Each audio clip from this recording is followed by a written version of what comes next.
Good evening 100 days weight loss சேலஞ்சில் இன்றைக்கி day 26 அன்னைக்கு வீடியோ எடுக்கல. இது வந்து சண்டே எடுத்த வீடியோ. நான் முந்தின வீடியோவில் சொன்ன மாதிரி வந்து அந்த வீக் ஃபுல்லாகவே வந்து டயட்லாம் பெருசாக ஃபாலோ பண்ண முடியல, ஒர்க் அதிகமாக இருந்ததுனால. மண்டேலேருந்து கரெக்டாக ஃபாலோ பண்ணணும்னு எனக்கு நானே சொல்லியிருக்கிறேன். கண்டிப்பாக ஃபாலோ பண்ணுவேன். இந்த வீடியோவில் கண்டினியூஸாக என்கிட்ட கேட்ட கொஷின்ஸ்க்கான ஆன்சரும் சண்டே என்ன சாப்பிட்டோன்னு சொல்லி பார்க்கலாம். ஃபஸ்ட்டு கொஷின் வந்து என்னுடைய பேர் என்னன்னு சொல்லி கேட்டிருந்தீங்க. என்னுடைய பேர் வந்து ஜெயபிரின்சி. என்னுடைய ஏஜ் வந்து 30 ஆகுது. நெக்ஸ்ட்டு ஸ்டார்டிங்கில் என்ன வெயிட் இருந்தீங்க, இப்போ என்ன வெயிட் இருக்கீங்கன்னு சொல்லி கேட்டிருந்தீங்க. ஸ்டார்டிங்கில் 96 கேஜிஸ் இருந்தேன். இப்போ வந்து 81 கேஜி இருக்கிறேன். டோட்டலாக 15 கேஜிஸ் வந்து குறைஞ்சிருக்கிறேன். அப்புறம் டெய்லி எப்படி நீங்கள் டயட் ரொட்டீன் கரெக்டாக ஃபாலோ பண்ணுறீங்க, உங்களுக்கு கஷ்டமாக இல்லையான்னு சொல்லி கேட்டிருந்தீங்க. இதுவே நாங்கள் ஃபாலோ பண்ணால் வந்து ஒரு 2-3 நாளுக்கு அப்புறம் வந்துட்டு எங்களால் அதை கன்டினியூ பண்ண முடியலன்னு சொல்லியிருந்தீங்க.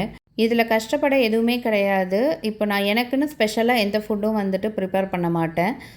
வீட்டில் இன்றைக்கி தோசை அப்படின்னா 2 தோசைக்கு பதில் நான் 1 தோசை எடுத்துப்பேன். அது கூட கொஞ்சம் வெஜிடபிள்ஸும், அது கூட ஏதாவது ஒரு பயிர் வகைகள் எடுத்துப்பேன். அப்படி இல்லைனா சிக்கன், மீன், முட்டை இதில் ஏதாவது ஒன்று எடுத்துப்பேன். என்னோடய மெனு எப்போவுமே சிம்பிளாக தான் வச்சுப்பேன். ரொம்ப நேரம் குக்கிங் டைம் எடுக்கிற மாதிரி ஐட்டம்ஸ் வந்து ப்ரிஃபர் பண்ண மாட்டேன். இதுக்கான டிப்ஸ் வந்து அப்கமிங் வீடியோஸில் வந்து நான் போஸ்ட் பண்ணுறேன். ரெகுலராக கேட்ட எல்லா கொஷின்ஸ்க்குமே நான் ஆன்சர் பண்ணிட்டேன்னு நினைக்கிறேன். வேறு ஏதாவது கொஷின்ஸ் இருந்தால் கமெண்ட் பண்ணுங்கள். இப்போ சண்டே என்ன சாப்பிட்டேன்னு சொல்லி பார்க்கலாமா? மார்னிங் வந்து ஒரு இளநீ குடிச்சிருந்தேன். அதுக்கப்புறம் ஒரு சீத்தாப்பழம் சாப்பிட்டேன். பிரேக்ஃபாஸ்ட் வந்து சாப்பிடல, டைரெக்டாக லன்ச் தான்.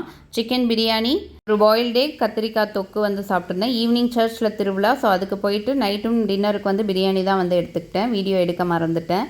அவ்வளோதான். நாளைக்கு பார்க்கலாம்.